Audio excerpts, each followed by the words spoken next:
Hi, my name is Dr. Sherry Walling, and I'm a clinical psychologist who specializes in the mental health and flourishing of entrepreneurs and their families. And today I'm thinking a lot about the subject of family.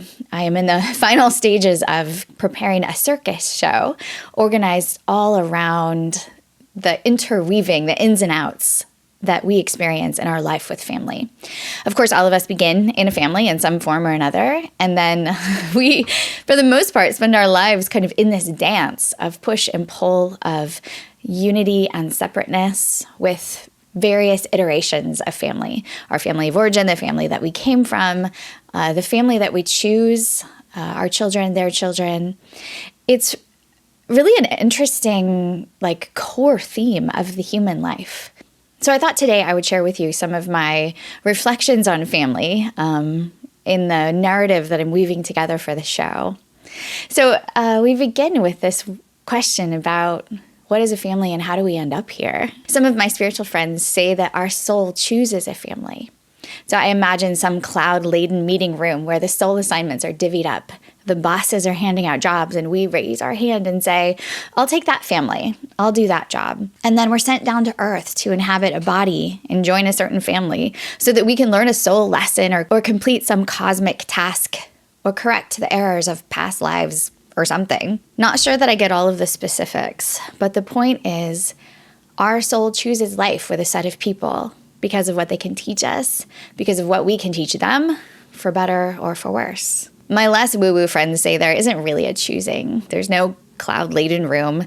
There's just biology and cell division and a special combination of biochemistry and social programming that lands us with a group of people. A family that we're evolutionarily programmed to feel some affiliation with for our protection and the survival of the species. I'm not sure how it happens exactly, but none of us shows up in life by ourselves. We are made by other humans, received by other humans. We're dependent on other humans for years, the longest dependency among mammals.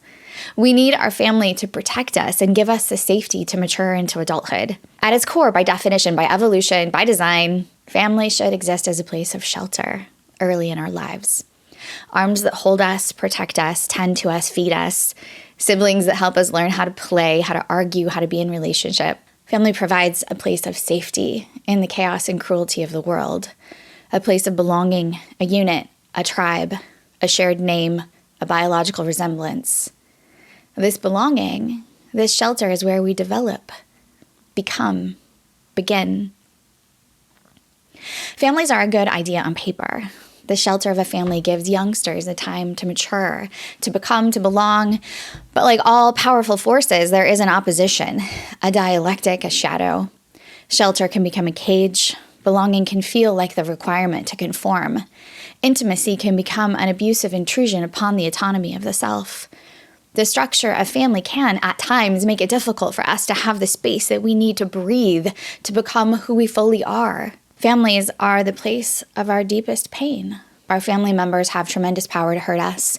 They have the most direct access to our vulnerability, and they pose the most threat, are most likely to abuse us, wound us, confuse us, leave us in conflict and turmoil. Families are the primary source of grief and trauma. Unhealthy families have the potential to set us on a path of destruction and chaos that will mark the rest of our lives. Family adversity shapes the expression of our DNA at the cellular level, the way that we see ourselves, and it is the single most important determinant of mental health for the duration of our lives. Even safe, healthy families create opportunities for very important but difficult lessons.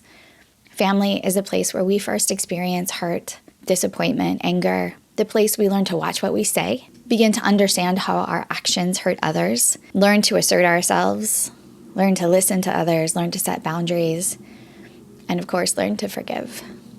I am the mother of teenagers, wonderful teenagers, in the thick of a very important process that developmental psychologists call individuation. These young ones are completing their formation as individuals. They are finishing childhood and no longer in such deep need of the shelter and caregiving that protected them in their early years. They are less and less at the family table, spending more time with friends in their chosen activities, working, studying. They can feed themselves. So as a parent, nothing is more gratifying than watching them become who they are, grow into themselves. Nothing is better than having a front row seat to them, witness them, to see them, to cheer for them. Nothing is more heartbreaking than them leaving. There's deep grief in this process. Even when everything goes as planned, even when the family does a good job protecting a young life and giving it enough freedom to flourish and take flight. Individuation is a time when young people take the space they need to finish developing, when they begin to choose for themselves who they are, how they live. Rather than a family that they're cosmically assigned to, they begin to choose their own people, choose friendships, lovers, partners, choose who they love and how they love. A time when the family changes from life-sustaining caretakers and protectors to being a team of cheerleaders and advisors, a place to gather around the table for a free meal and do a load of laundry. I recently read an article reporting that 27% of Americans are actively estranged from at least one family member. An ideologically polarized society has led families to feeling deeply divided. And a society that is increasingly aware of abuse and trauma means that individuals feel better able to step back and distance themselves from the challenging or damaging relationships they might have in their families. There's less of a requirement to sit around the table with people who don't see us, don't understand us, don't respect us. There's less of a pull to pretend to get along with people that hurt us. This pattern of estrangement, there are some good and healthy things about it, but I also worry about it. I'm not suggesting that people stay in abusive relationships, but I also know that loneliness is a public health crisis, and screens are the most prominent recipient of our loving gaze. I worry about what it means when families become strangers, when distance becomes easy.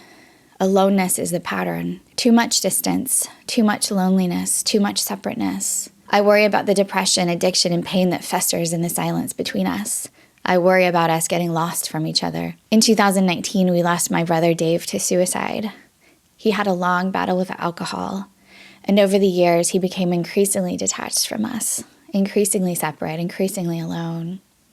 When people ask me about him and what happened to him, sometimes I say simply that we lost him. It happens sometimes in families, the distance. We can't fit together. We can't find each other. We get lost. Despite the potential heartbreak of family, despite the inevitability of conflict, the certainty of loss, we almost always choose to be in some kind of family.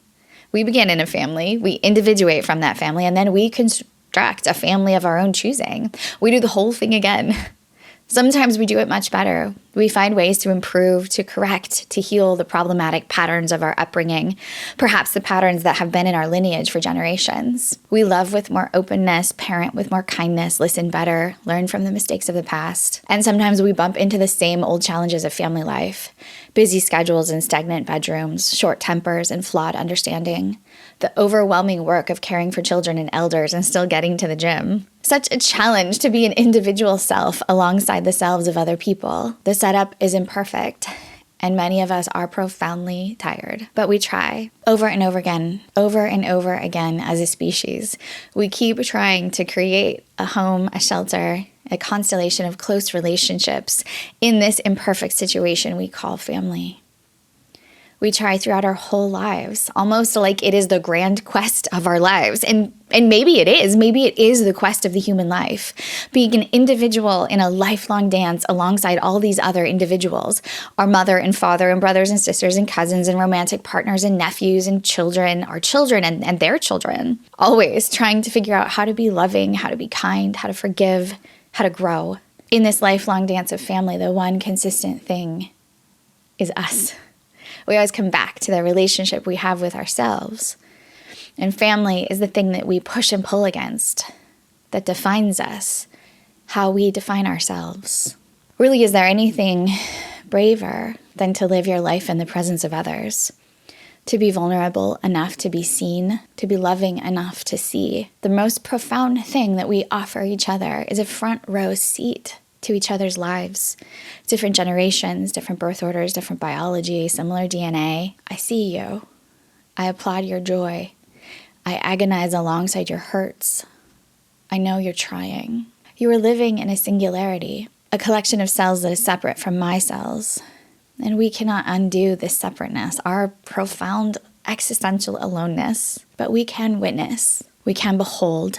We can let each other know that the life that we're living is not in isolation, is not without its ripple effects. Each of us, a drop of water, a surge of energy, shaping the lives of others, bumping up against each other. You shape me, I form you. Even the most broken, challenging family holds the opportunity for the most important lessons on how to be human, how to survive, how to heal, how to love.